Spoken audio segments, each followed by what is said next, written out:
Hello there, nice slice here, coming at you from the Great White North in beautiful British Columbia, Canada. Today we're going to be looking at the CRKT S.P.E.W. So here's the box for it. I just purchased this knife, got it a couple days ago. Here's the Foltz, designed by a fellow named Alan Foltz.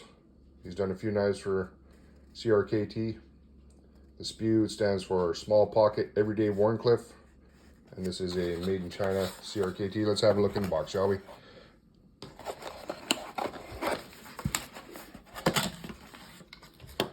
So we have here a little pamphlet. Confidence in hand, that's the motto of CRKT. I like that. Innovation and integrity. Nothing else matters. Nothing matters more. A couple other little things in there.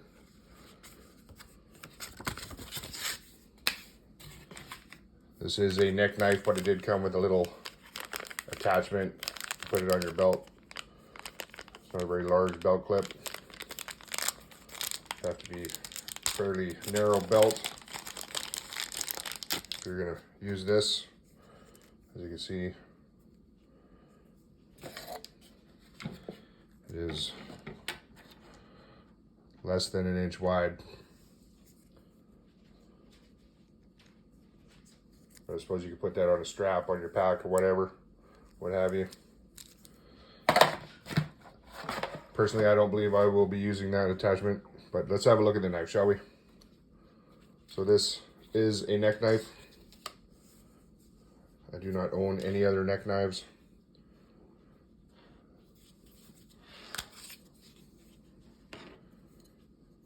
This is a hard plastic sheath. Seems fairly decent.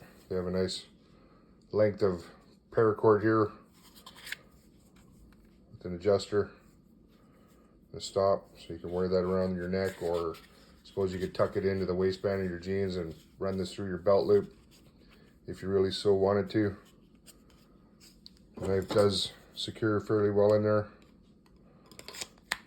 You can hear that click in. Little bit of rattle. Not too bad. I don't think it's coming out of there. Nope. So let's have a look at the knife itself, shall we?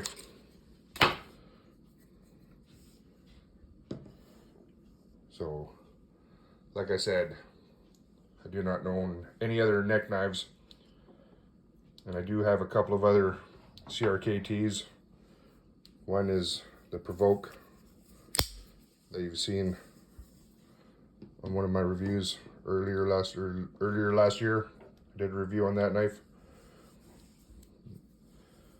That was a gift from Big Daddy Slice. This is an M16 Kit Carson design. 102, I haven't reviewed this one. It is a smaller knife. And this one here was the first CRKT knife I ever owned. I purchased this at a gun show locally for $20, and this has been a fantastic knife. This is the M16 03Z. So those are my 4 CRKT knives there. This one is a nice little knife. I don't use it that often. It is fairly small. This one I did pack quite regularly for a long time. I managed to get a very nice edge on that one. And these do have the auto lock, where you have to move this in order to, let's see if we can see it work. There's a little pin that moves out of the way of the liner lock. Do you see that?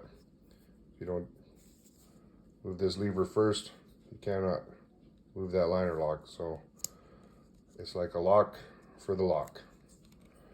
Some people like that design, some don't. I don't mind it at all. Let's just put those away, shall we? Now the S.P.E.W. has been around for some time, but this is the Smoky Mountain Knife Works exclusive version. The D2 steel with the green powder coat. green G10 handle with gold colored hardware. And green paracord lanyard there. It's a small knife, but with that extra paracord there, you do get pretty good grip on that little blade. As you can see, there's pretty good texture in that handle. There's a CRKT logo on there. Now, this is a Warncliffe style blade, and that is a wicked little sharp point there. This thing is a real needle. Wouldn't want to put too much pressure on that. That will go in just like a hypodermic. And it is sharp, sharp, sharp.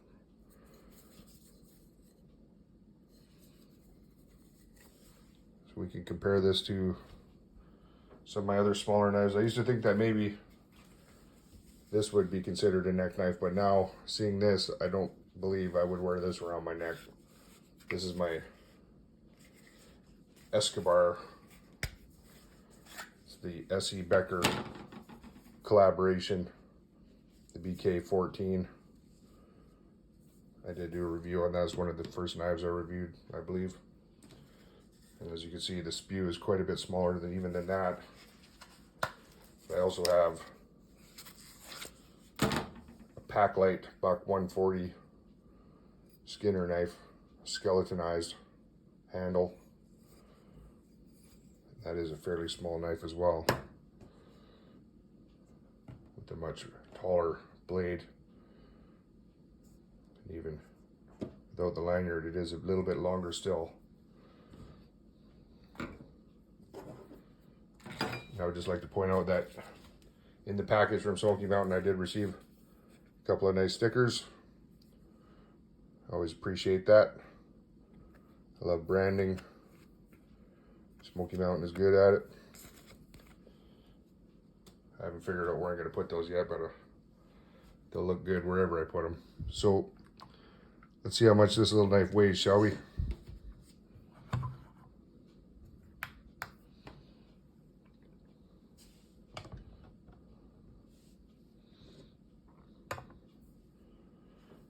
$52 grams. Less than 2 ounces, 1.83 ounces. Light as a feather. Let's see what it is with the sheath. I'll do my best to pile all that paracord on there as well. I'll just wrap it up.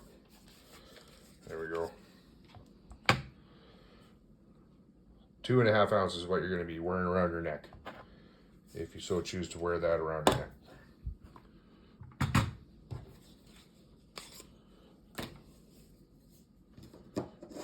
The overall length, 6 inches. Blade length, 3 inches. Cutting edge, basically 3 inches. So this whole edge, other than this little ricasso here, it's all cutting edge on that. That's the beauty of the Warncliffe. It comes right to the end of the handle as well. It really is. Alan Foltz did a wonderful job designing this knife. A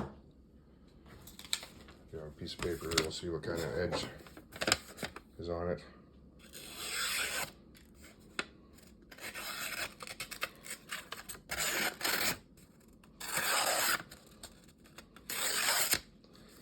Yeah, that'll do. So I know the other versions of the S.P.E.W came with the 5 CR steel. I don't know a lot about it, but when I saw that Smoky Mountain had upgraded to the D2, I really like all my D2 steel knives. I have no complaints about the D2 at all, so I thought I'd better pick one up. Also, I have to give credit to Knife Delights. I saw a video of his where he was reviewing all of his neck knives, and I said, I don't have a neck knife. Thanks, Knife Delights. I think I'll get one. And I did. The CRKT S.P.E.W Smoky Mountain Knife Works edition. there you have it.